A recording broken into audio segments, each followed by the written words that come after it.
comenzamos este proyecto, ¿no? Que tiene como objetivo principal, yo creo, que ayudar a las familias que tienen entre sus miembros un hijo o una hija con TEL. Y lo vamos a hacer aportando un poco de información y además información de calidad, porque van a venir profesionales a hablar de un tema específico que tiene que ver con el trastorno, y también con familias que os van a contar su experiencia personal, pues con un miembro dentro de su familia que sufre este trastorno, ¿no? Entonces, en primer lugar, yo quería agradecer a Esther González, presidenta de la Asociación Atelma, primero por hacer posible el proyecto y segundo por aceptar ser la primera invitada en venir a contar su experiencia personal, que a veces es un poco complicado. Bueno, gracias a vosotros por ayudarnos a ser el altavoz y poder llegar a más familias y profesionales. Lo primero de todo, yo creo que lo suyo sería empezar explicando un poco en qué consiste esto del TEL y así de una manera que lo pueda entender la gente. Pues el TEL, trastorno específico del lenguaje, es según dicen los profesionales, nos cuentan los profesionales, es una afectación en la adquisición y en el desarrollo del lenguaje, en varios componentes del lenguaje, como puede ser la comprensión y la expresión. Pero para que todos y todas lo podáis entender mejor, es como si tú naces en España, pero te llevan a otro país y tú no entiendes el idioma. Los que no tenemos ese problema, nos cuesta mucho entender qué es. Para ellos es un esfuerzo, o sea, es como si a una persona con un esguince grave le dices que te suba 5 pisos, pero rapidito, ¿no? El lenguaje no es solamente lo que decimos, sino lo que queremos dar a entender. Nuestros chicos y nuestras chicas tienen problemas a la hora de los dobles sentidos, de las ironías, de las frases hechas y los típicos hablamos constantemente así. Como decía en un principio, además tú tienes esa doble faceta, ¿no? Porque tienes por un lado un hijo con TEL y por otro lado, como estábamos hablando antes, eres presidenta de una asociación que se llama Telma, ¿no? ¿Que lleváis cuántos años? Pues en Atelma llevamos ya 14 años. 14 años. 14 años además recopilando información, luchando ahí con todos los temas que conlleva Luchando. el TEL. Pero no siempre fue así, ¿no? O sea, tú de repente creo que te pasó un poco por lo que hablamos como a todos los que estamos en esta situación, que de repente un día vienen, te dicen que tu hijo tiene TEL y la primera vez que oís en tu vida esto, Bueno, ¿cómo fue? pues os voy a contar una parte de mi vida muy importante, pero que me causa todavía dolor, cada vez menos, eh, pero incluso me pasa, y bueno, de esto hace 17 años. También me pasa cuando alguna familia, una madre, algún padre, va a la asociación a contarnos esta parte de cuando empiezas, que si tu hijo no habla, no sabes qué le pasa, y empiezas el peregrinaje de médicos. Un peregrinaje que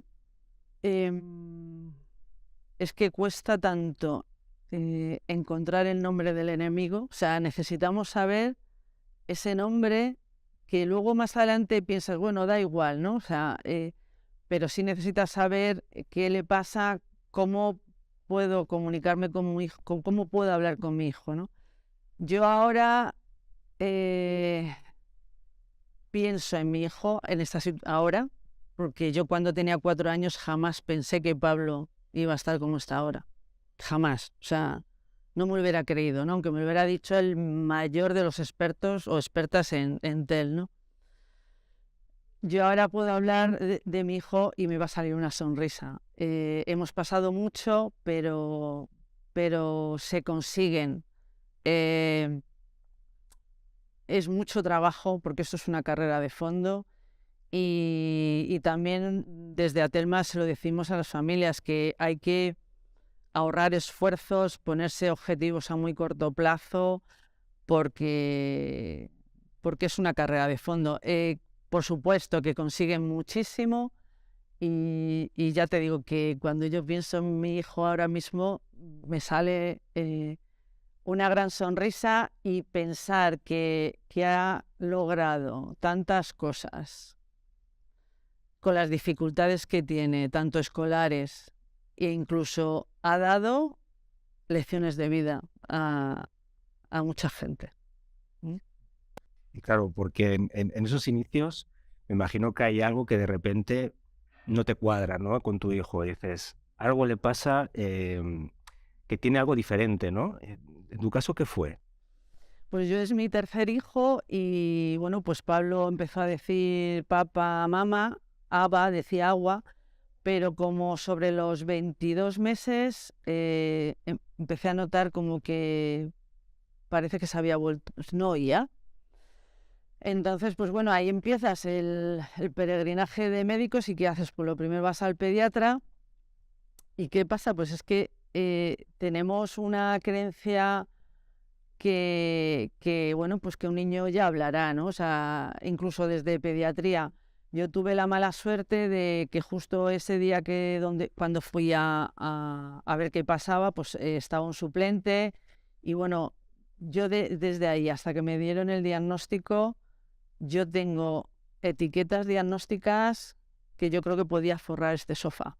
O sea, retraso madurativo, Asperger, autismo de alto funcionamiento, no le pasa nada, superdotado. Em, claro, yo incluso dentro de mi familia y mis amistades, rondaba por ahí el autismo siempre, aunque no te lo decían, pero yo leí autismo y a mí no me cuadraba. Entonces, al final empecé a ser la madre histérica que no se hace con el diagnóstico de su hijo porque tenía autismo. Porque llegaron a diagnosticarle autismo. Pablo le diagnosticaron, entonces era TGD, trastorno generalizado del desarrollo. Y bueno, pues como te digo, que es que dependiendo del profesional, en salud mental, si entraba con un pie, era una etiqueta, o sea, era una locura. Al final, pues ya tuve que pagar un gabinete privado y bueno, pues me dijeron, además que me lo dieron con un cariño, o sea, que es como hay que dar esta noticia, ¿no? Que tú llegues a un sitio y te digan, tu chico es autista o tiene un trastorno. Nos dijeron, tenemos una mala noticia y una buena noticia. La buena noticia es que no cumple ningún criterio de TEA. Y nosotros decimos, no, menos mal. Pero la mala noticia es que tiene un trastorno específico del lenguaje. Nos quedamos como también más tranquilos porque nos sonaba como a poco, como que, bueno, del lenguaje, que es lo que yo creo que piensa todo el mundo, ¿no? Y nos dijeron, no, o sea, esto hay que trabajar también, ¿no? A nivel educativo, yo personalmente, la primaria ha sido maravillosa. Yo me he acercado a las familias de los compañeros de mi hijo a explicarle, porque creo que las familias tenían que saber qué le pasaba a mi hijo para poder que ellos en casa también pudieran hablar a sus hijos y a sus hijas y poder ayudar a Pablo, ¿no? Y bueno, luego ya la secundaria sí ha sido más difícil. Y esto que me comentas, que hablaste con las familias, o sea, ¿qué relaciones te encontraste? ¿La gente en general encontraste comprensión o no? ¿O cómo fue la cosa? En mi caso, la mayoría sí. ¿Sabes lo que pasa? Que si tú no das esta información, las personas a lo que hacemos es que hacemos conjeturas, ¿no? Vemos a algún niño, o sea, lo que hacen las familias, pues ese niño parece, y ya empieza a haber rumores, ¿no? Y bueno, si tú das esta información a las familias y les explicas cómo su hijo o su hija puede ayudar a mi hijo, pues hablándole más despacio, que te mira a los ojos con frases cortas, pues los chavales actúan y ayudan, ¿eh? Aunque Pablo ha estado solo en el recreo porque él necesita estar en esos ratos solo. Para ellos, para mi hijo, por ejemplo, o no todos, ¿no? Pero mi hijo, el lenguaje le cansa. Es como, no sé si ha visto, bueno, pues todo el que ha tenido experiencia de vivir en otro país sin saber el idioma, pues eso cansa bastante, ¿no? Dices que la secundaria fue más complicada. Sí. La secundaria, son 11 profesores. Hay profesores que entienden, hay profesores que entienden cuando yo le explicaba la dificultad de Pablo, y otros que era a mí que me cuentas. Yo vengo aquí, doy mi clase de lengua o doy mi clase de matemáticas pero bueno, ha titulado la secundaria, sí, ha titulado. Que si a mí me llegan a decir cuando Pablo tiene 4 años que Pablo va a estar como ahora, que está haciendo un grado medio, una FP, yo lo hubiera mandado por ahí a tomar vientos, desde luego. Sí. Sí, porque además yo creo que, pues eso, hasta que no te toque no eres consciente, porque a lo mejor a nivel educativo puedes sospechar que hay problemas y tal, pero la cantidad de dificultades también que acarrea a nivel personal también, ¿no? Dentro de la familia, dentro de todo esto, o sea, se generan unas situaciones que a lo mejor de otra manera no ocurren, ¿no? Y que también hay que aprender a gestionar de alguna manera, yo creo, ¿no? La verdad es que luego Pablo y yo hemos tenido un par de añitos para aprender de la vida también. O sea, no todo es curricular. Hay que aprender a hacer la compra, a manejarse en el metro, a manejar el dinero, a la ironía. Es que hay que trabajar tantas cosas. O sea, es difícil, sí. Sí, pues digo que muchas cosas que ni te planteas, que las das por supuestas y no sé qué, que evolucionan de una manera natural, y en estos casos tienes que poner... Y que luego en esta sociedad siempre valoramos el ser sinceros, ¿no? Y no somos sinceros nadie. Sinceros son ellos. Pero es que ellos, cuando son sinceros, se les trata de maleducados, de vagos. No, o sea, yo siempre digo que si todos viéramos por los ojos que ven ellos, porque no saben no tienen la soberbia, el egoísmo. Y esto que me estás comentando ahora, ¿te ha pasado que te has tenido como conflictos, o sea, por ejemplo, en el parque, no sé, con la vecindad, con las relaciones, te han surgido conflictos que la gente, por no comprender, pues lo típico que ya tu hijo es el niño que la lía porque no sé qué, y aunque tú le explicas, yo sí que he notado un poco a veces falta de comprensión. Es como que ya catalogan al niño de maleducado sin pensar que hay algo ahí que no funciona como en el resto, ¿no? No sé si puedes Pues encontrar algo sí, así. incluso en la propia familia. En la propia familia tú te puedes encontrar un hermano, una cuñada que por más que explicas no lo entienden, ¿no?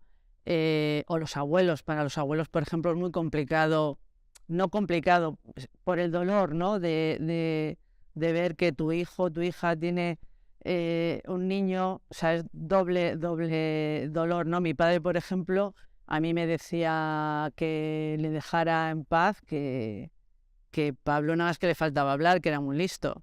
Y pues sí, en el colegio y en el parque te puedes encontrar gente que mira mal. Es que enseguida entramos a juzgar. Y en todo este proceso surge la asociación, ¿no? Sí, Mientras estás... empecé, bueno, Atelma en realidad estaba ya creada en el año 2003, pero dejó de funcionar en el 2004 hasta que llegué yo en el 2009, y junto a otras 6 madres que conocí en un foro, empezamos con la junta directiva de Atelma, y han sido años muy duros, hasta que, bueno, hace unos años se profesionalizó Atelma. En Atelma tenemos unos profesionales que han hecho que la asociación vaya vamos, a tope, a tope. Cuando estábamos hablando de que todavía quedan derechos por conseguir y cosas por las que luchar, ¿qué hemos conseguido y qué nos queda por conseguir? Pues es que yo jamás no entendemos en la asociación. Cuando tú tienes un niño con TEL, el equipo de orientación tiene que evaluarle, hacerle un informe psicopedagógico, un dictamen de escolarización, y bueno, pues las familias, cuando llegamos a eso, nos pensamos que ya está todo, pues que va.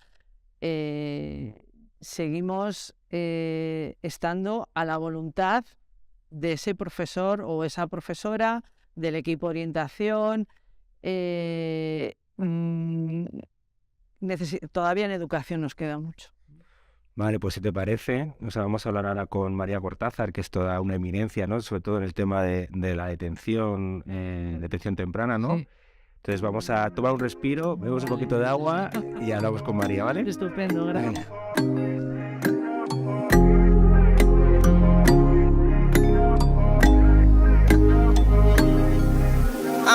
Vale, nos hemos trasladado aquí a este espacio para hablar con María Cortázar, que tiene un currículum bastante impresionante, ¿no? Te voy a tratar de resumir simplemente para que la gente pueda situar de dónde proviene la información que vamos a tratar, ¿no?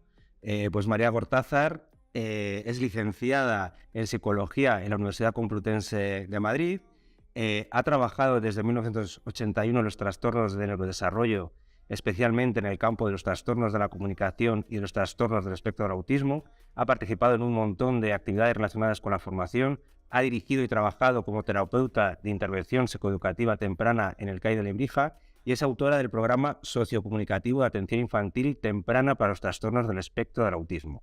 No sé si lo he dicho todo bien, Esther. Sí, fenomenal, muy bien. Además colabora con asociaciones como Atenma, con Autismo Sevilla, ¿verdad, María? ¿Con alguna más? Sí, largo de contar, mejor no aburrir al personal con eso.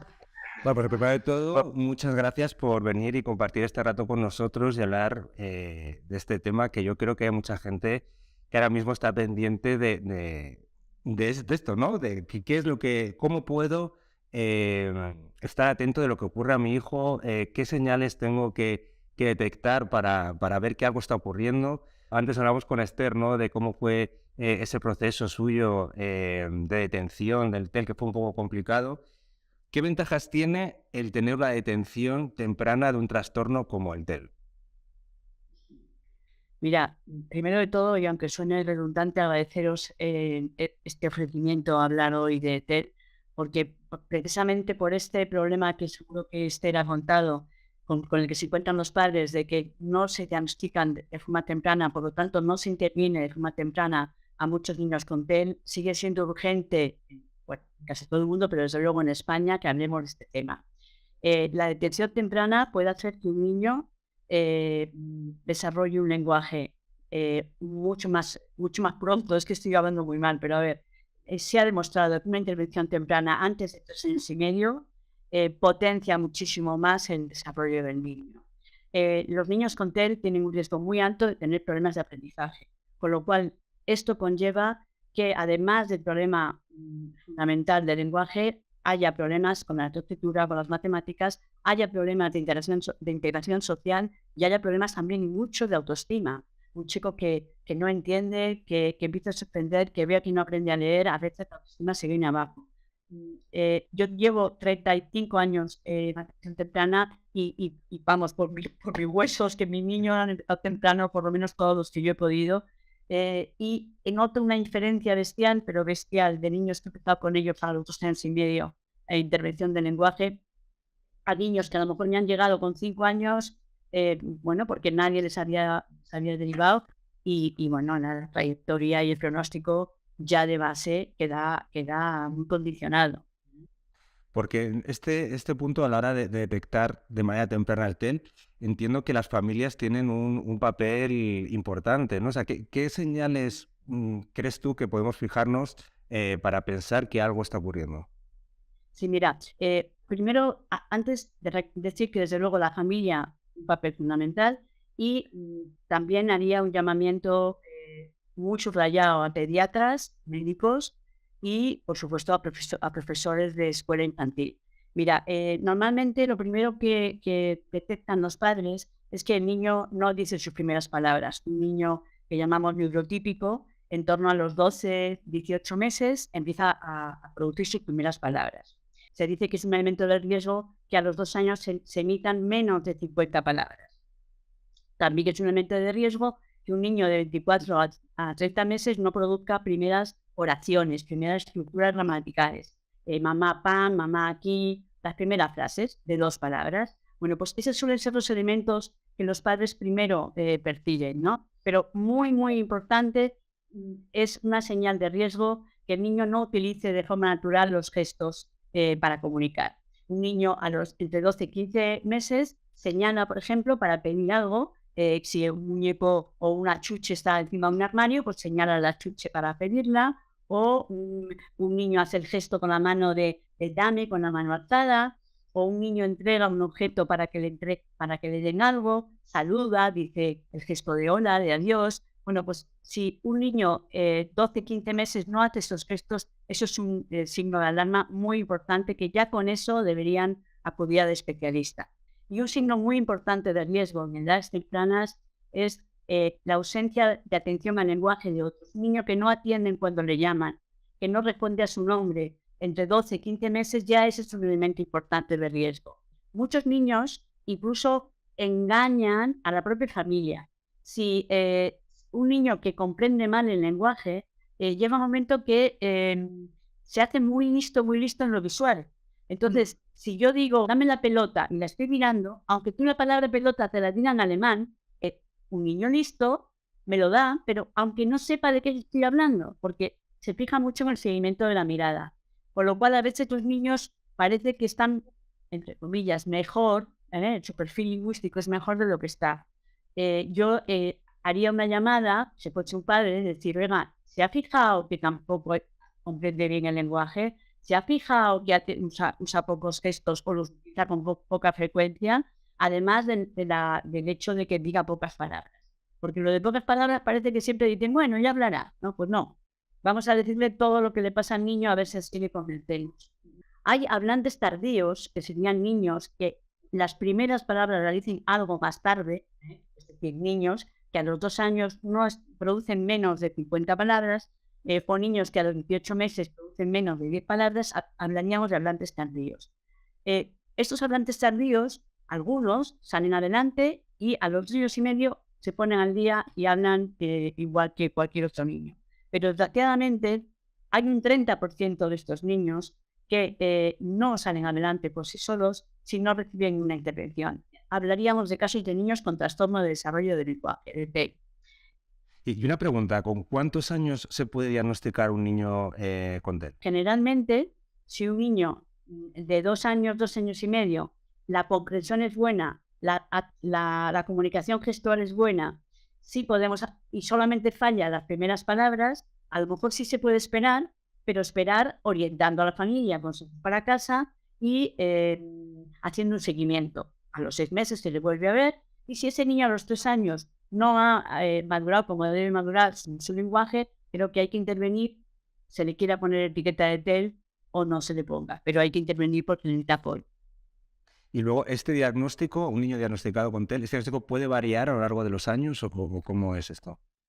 Mira, también esto es confuso, pero en principio yo creo que la persona que tiene un trastorno de desarrollo del lenguaje creo que puede mejorar muchísimo sin que casi se note, vamos a decir, ese trastorno, pero yo no digo que se quitaría el diagnóstico, sino que progresa adecuadamente y puede llegar a no apreciarse esos problemas de lenguaje en algunos casos. Pero lo que sí puede variar a veces es que las personas con TEL a menudo tienen otros diagnósticos comórbidos. Es frecuente que niños con TEL tengan problemas de autorregulación personal. Sería problemas de atención, fundamentalmente, a veces también de control inhibitorio y de planificación. En ocasiones se le da un diagnóstico comórbido de trastorno por déficit atencional con hiperactividad. En otros casos le cuesta concentrarse, atender, etc. Además de ese diagnóstico comórbido de déficit atencional, en ocasiones también tienen dificultades de aprendizaje. No puedo equivocarme, pero como un 40% de chicos TEL pueden tener problemas de aprendizaje. Estos problemas de aprendizaje se dan la cara porque el niño empieza a tener problemas para comprender lo que lee. A veces también tienen discalculia, problemas de matemáticas. Por lo cual, lo que sí suele pasar es que a los padres le damos un primer diagnóstico de TEL, pero a lo mejor transcurridos un par de años decimos, mira, y es que también deja de tener hiperactividad, o también le damos un diagnóstico de trastornos de aprendizaje. Estos diagnósticos sí se suelen dar más tarde, en torno a los 6-7 años, y generalmente es el otro, vamos a decir, disgusto a la familia, aunque no tiene por qué ir mal, porque puede tener buen pronóstico. Una familia que está ahora mismo sospechando que a lo mejor su hijo puede tener algún tipo de dificultad, ¿dónde hay que acudir? O sea, ¿cuál es el profesional que digo, quién tiene que ver a mi hijo para que me diga si sí, si no o qué está pasando? Mira, en principio debería hacerse un diagnóstico multidisciplinar que interviniese un psicólogo y un logopeda. ¿Por qué? Porque en ocasiones la familia va al logopeda, la logopedia pasa pruebas de lenguaje, pero para hacer un diagnóstico diferencial bueno hay que pasar también pruebas de capacidad intelectual, de pruebas cognitivas, vamos a llamarlas así. Entonces, el psicólogo pasaría pruebas de inteligencia, de función ejecutiva, y el logopeda pues pasaría fundamentalmente las pruebas de lenguaje. Esto pues, lo estoy resumiendo, pero bueno, así. Desgraciadamente, en España, lo que es la atención temprana, si estamos hablando de que es bueno detectar pronto estos trastornos, no existe una atención temprana igual en todas las comunidades. Por ejemplo, en Andalucía, y donde yo vivo, la familia tiene que ir al pediatra y el pediatra le deriva a una unidad de atención temprana, que es la que decide si el niño necesita intervención o no, y entonces ya le manda a un centro de atención infantil temprana, se llama CAI. En Madrid sé que, tú lo sabrás, que depende del perfil de la comunidad, y creo que también es a través del pediatra. Sí, los centros base son donde se pide la valoración y luego pues hay que esperar una lista de espera grande. La familia acude al pediatra y por favor que insista en que le deriven a un servicio de atención infantil temprana. Pues también les comentabas, Esther, ¿no? Que tú también, parte de que a tu hijo llegara a este tratamiento fue tu insistencia, o sea, que tú no estás Claro, tienes que convencida. insistir y lo que decía antes, que aquí en Madrid tú vas al centro base, les valoran y bueno, pues te ponen en lista de espera. Cuando nuestros niños en Madrid llegan a terapia, pues pueden tener 4 años y medio, 5, y se acaban los 6, con lo que, claro, las familias tenemos que buscar algo privado pues para atender las necesidades, ¿no? O sea, que esto es lo que está ocurriendo en Madrid. En España, en general, hay un gran problema para los diagnósticos de los trastornos del desarrollo, sí, para TEL, para autismo, para discapacidad intelectual. Desgraciadamente, no hay equipos formados en diagnóstico. Existen los llamados equipos de salud mental infantil, pero están tan sobrecargados que al final no pasan las pruebas estandarizadas que existen, que tarda mucho en ver al niño, que suelen pasarse en una entrevista a la familia y en una observación puntual, a lo mejor de un ratito con el niño. En fin, no hay equipos formados ni con tiempo para el diagnóstico. Y en el caso de TEN se complica porque es confuso el término, y es confuso diferenciar en edades tempranas entre un habla tardío y un TEL. Para ir terminando, también hay una cosa que me llama la atención, ¿no? Que hablaba con Esther, que esto es como relativamente reciente, pero esto, o sea, ¿por qué ahora hay TEL y parece que antes, o un montón de trastornos relacionados pues con el lenguaje, con otras capacidades, ¿no? Que parece que antes no existían y ahora existen, o es que antes no se diagnosticaban y ahora sí, ¿qué opinas de esto?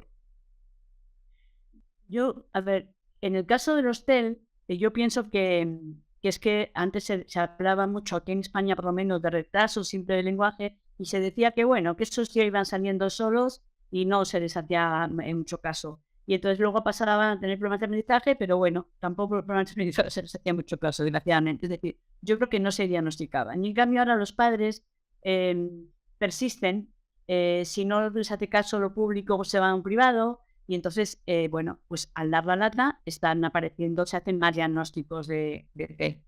Eso es lo que yo creo. Los factores de riesgo podría ser la prematuridad, que va ligada también a los embarazos múltiples, que va ligado a embarazos asistidos, y también la edad de los padres. La edad de los padres y sobre todo, fíjate, dicen del padre puede hacer que se haya incrementado estos trastornos. Además de que se hacen mejores diagnósticos. Yo creo como conclusión, si algo estamos aprendiendo de lo que nos estás contando es uno estar atentos a las señales que nos pueden estar dando nuestros hijos, ¿no? también contar con la visión de los profesores o visión de la gente que al final rodea nuestros hijos, están rodeados, ¿no? en su vida, y luego lo que comentabas, ser muy pesados, ¿no? Ser muy pesados. O sea, no pecar de esto que a veces te dicen, es que el típico padre primerizo pesado. No, quitarnos esa cosa en la cabeza y si tenemos que ser pesados, serlo, ¿no? Si un niño, si un padre ve que su hijo a los 15 meses no señala para pedir lo que quiere, si ve que no le enseña, el niño no señala para enseñar cosas, el niño va en su carrito y de repente señala a la luna para que el papá diga, oh sí, la luna. Bueno, si ve que no hace esos gestos, si ve que no responde cuando le llaman, si ve que cuando por ejemplo, a los 18 meses le dices, dame, ¿dónde está la pelota? Y no responde, yo le diría que acudiese al especialista y se pusiera todo el pesado que se pueda responder. Muchas gracias. No sé si Esther quieres añadir alguna cosa más. Primero, darle las gracias, María, porque siempre que te llamamos de Atelma nos atiendes, eres súper generosa dando tus materiales y bueno, pues eso, que cada vez que te llamo te meto en líos y estás a mi lado. Darte las gracias como personalmente y en nombre de todas las familias de Atelma. A vosotros siempre, vamos, cantaría más si no tuviese a vuestras llamadas, con los luchadores que sois. Vamos. Bueno, pues muchas gracias a las dos, a Esther, a María. Y bueno, al final, pues es un poco lo que estamos intentando, ¿no? Arrojar un poco de luz a este tema que a veces parece como complicado encontrar información y comprenderla y a muchas veces te pierdes ahí en esa vorágine de cosas que te llegan por todos los sitios. Bueno, yo creo que quien escucha a María lo va a tener claro, sí. Seguro que sí. Y en el próximo capítulo, pues lo que vamos a hablar también es, una vez que ya tengo a mi hijo diagnosticado, ya sé que mi hijo tiene un TEL, ¿qué puedo hacer, no? Que es ahí se abre todo un mundo, ¿no? De repente que te llega y que no sabes muy bien por dónde continuar. Así que muchas gracias y... Gracias a ti, a vosotros. Seguiremos hablando. Muchas gracias. Hasta luego. Adiós. Gracias.